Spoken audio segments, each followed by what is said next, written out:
Welcome back to the Big O. Today we kick off the NASCAR Generations Tournament you've all been waiting for with Group 1 of Round 1.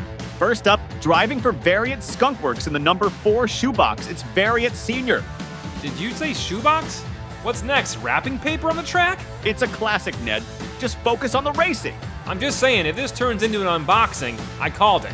Next up, driving for Ironbeard Customs in a Plymouth Superbird, we've got James Ironbeard. With a name like Ironbeard, he better have the metal to back it up. Oh, he does. Watch out for this one. Next, we got Raj driving a Plymouth Superbird for FD Racing. F'd Racing, huh? Let's hope Raj isn't F'd by turn 1. Ned, keep it clean.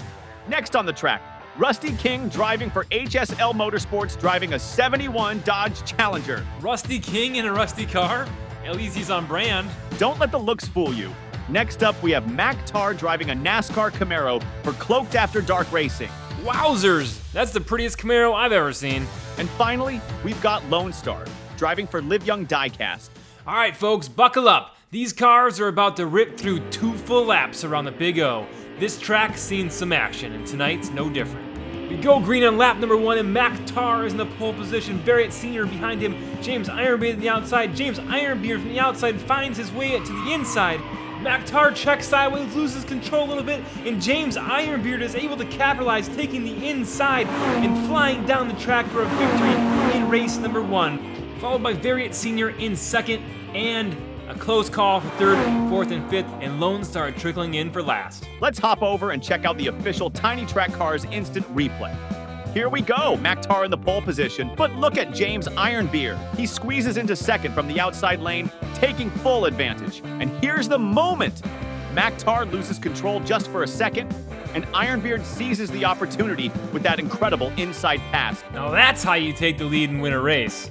Now let's slow it down and look at that photo finish between Rusty King and Raj. Yeah, Patrick, from that finish line cam, I really couldn't tell who took 4th or who took 5th, and Mac Tar was kind of blocking the view anyways. Watch closely and freeze frame.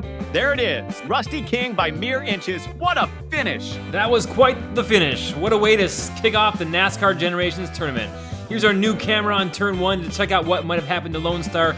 It looks like he might have got hung up behind Raj and got slowed down and hardly made it through that turn. 1 race in the books for group number 1, and James Ironbeard leading the pack. All right, we're gonna head straight into race 2. It's Variant Senior now in the pole position, and Mac Tar to his right. Rusty King behind Variant there as they go green to turn number 1. Variant Senior out front. Mac Tar puts a block on Rusty King, and James Ironbeard finds his way on the outside. And boy, Variant Senior is flying. He is out of frame. We're following James Ironbeard, and there he cut to the finish line cam and see Variant Senior, James Ironbeard, and the rest of the pack come piling in. Let's slow that down for you and watch the Tiny Track Cars replay package. Patrick, it seemed like Mac Tar wanted to pull a James Ironbeard and sneak his way from the outside into position 2, but it backfired on him. He got caught up with some other cars, which allowed James Ironbeard to move into position 2. How ironic is that?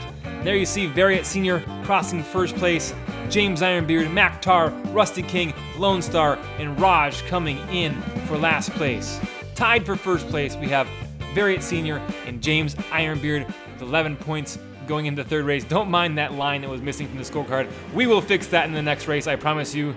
But for now, we are off to the races, and Rusty King is in the pole position. Lone Star pushing behind him. Lone Star had the fastest qualifying time coming into this. He tries to take the inside, but Rusty King does not let him out. He tries to go to the outside and cuts off Mac Tar. Lone Star is all over the road. James Ironbeard takes the inside on Lone Star, taking advantage of the swerving going on by Lone Star. And holy cow, folks, that right there is a race around the Big O. All right, folks, the car you want to keep an eye on is James Ironbeard. He's back there behind Mac Tar. Let's watch this replay and see what James Ironbeard does to get by both cars. Right there, he takes the inside on Mac Tar. He's carrying momentum through the turn, down the straightaway, these beautifully designed Spoolhead's new turns. And Lone Star takes the turn a little bit too high, and James Ironbeard takes the inside, but Variant Senior does take the race, followed by Rusty King and James Ironbeard in third. And here comes Raj trickling across the finish line. Yeah, Patrick, thanks for mentioning those new turns, because Russ at Spoolhead has been working hard on a new design turn that lets cars go into the turns and out of the turns much smoother. And folks, it is paying off. We're seeing such amazing racing out here in Group 1 of the NASCAR Generations Tournament. Ned, quit your rambling about how awesome Spoolheads is. You made us miss the intro to our newest halftime shenanigans, the Loopster Team event. Ah yes, I almost forgot about the halftime loopsters, folks. This is going to be insane. As you can already see, the racing is intense. Like Patrick mentioned, this is a team event. 2 builders have paired up to make one epic loopster train. And folks, you can tell this is already going to be a wild halftime event. Let me introduce you to our teams here in this loopster halftime event, as we're going to race 4 laps each one.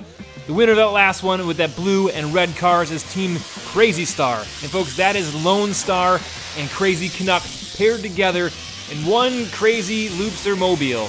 And now out front in that purple loopster mobile, you have Team Sugar Nuts. Yes, you heard that, folks, right? The team name is Sugar Nuts. It has Craigster Sr. from Hot Nuts Diecast and Ray Ray from Sugar Booty Racing. Ned, I'll tell you, Team Sugar Nuts might win just for the fact that they had the best team name. But let's meet the other 2 teams. Here we go in race number 3. The team that moved in the pole position, the black cars right there in front of you, is Team Dark Rainbow. That is Arlo from Arlo Racing and Mr. Dark from Dubious Diecast, folks. They are all over the road, getting hit by Team Crazy Star. And it's getting hard to keep track of these names as they fight on the track. There's a team off the track. Sugar Nuts is off the track. And Crazy Star is down and across the finish line just after Team Dark Rainbow. And there's one team we have not met yet. That is the green team that's trickling across the finish line in 4th place. And that is Team Stone Dog, which consists of 1 driver from Milestone Diecast and 1 driver from Dog Squab Racing. Patrick, I just love that we're running 8 cars. Well, 4 teams, 8 train cars, 8 roller coaster ride cars down the track. And it's going to get interesting. What's the format look like for this Loopster event? Well, Ned, the Loopsters is purely for fun. Every NASCAR Generations video, we're going to be throwing the Loopsters in for a halftime event. 4 random teams are going to be racing against each other. There's going to be a Loopster winner in every single video, and they get absolutely nothing other than bragging rights that they beat the other Loopsters. Well, that sounds like a lot of fun. I think the Loopster event might even be more interesting than the actual racing. And there you see Team Crazy Star earns those bragging rights and takes the win in this Loopster 4-lap extravaganza. We'll see more Loopsters in the next video. But for now, race number 4 of the NASCAR Generations. And right out of his Loopster, into the pole position, is Lone Star on the inside front lane. He is out of there. He is fast, and he is looking like he might win this one if he can keep it on the track. Rusty King behind him, Variant Sr. and Maktar following closely behind him, but I think Lone Star might have it. Rusty King spins to the side. Does anyone get by him? No, and we have a photo finish for 2nd, 3rd, and 4th. We'll slow it down for you and watch the instant replay brought to you by Tony Track Cars. Well, Ned, we know Lone Star is fast. He qualified first with the best time out of 54 NASCAR Generations cars were sent to us. He has struggled to get by the field when he was in the back of the pack with folks. Now that he is out in front, Lone Star ran away with this one, and we're going to see more from Lone Star, but he's got to turn up the heat if he wants any chance of winning and moving on in the top 3 cars here in the NASCAR Generations Round 1, Group number 1. All right, after 4 laps in, we have Variant Sr. leading the pack, followed by James Ironbeard and Rusty King.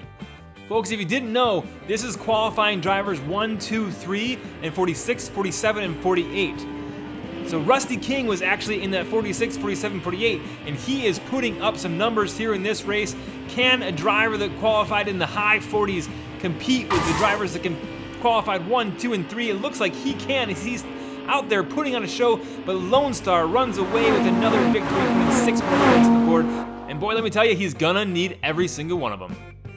Yeah, and then Rusty King and Maktar are doing surprisingly well, taking into consideration their quite terrible qualifying times. But these new turns on the Big O are showing that any car has a chance to win here in the NASCAR Generations Tournament. You're absolutely right, Patrick. These new turns are proving to be very smooth and are much better than the original turns that we had in the Big O. Folks, the Big O is evolving, it's getting better, and thank you for being here to watch it. Ned, why are you thanking everybody now? There's one more race, and the real action is between Lone Star, Maktar, and Rusty King. Let's watch those 3 drivers because 2 of those drivers have the chance of knocking Lone Star out of this round and not moving on to the next. James Ironbeard gets his chance at pole position. We know he's fast. Mac Tar right behind him. Mac Tar hanging in there. Variant Senior take the inside, and where Rogue came out of nowhere, it's possible Rogue is being pushed by Lone Star. Lone Star tries to take the outside and Rogue, but Mac Tar finishes in front, and trickling across the finish line is Rusty King. What does that do for the points, folks? And the points totals are in, and moving on, we have Variant Senior with 30 points, James Ironbeard with 26, and beating Lone Star by 2 points, we have Rusty King. Watch that replay, folks. You see Lone Star kind of piling into this group. He might have been held up by Raj, but if he could have got by Mac Tar right here and on the outside of Raj, he would have got the 2 points he needed to tie Rusty King, and Rusty King barely trickles across the finish line in last place, putting 1 more point on the board, but he is moving on. What an amazing start to NASCAR Generations Racing, folks. 6 cars on this track.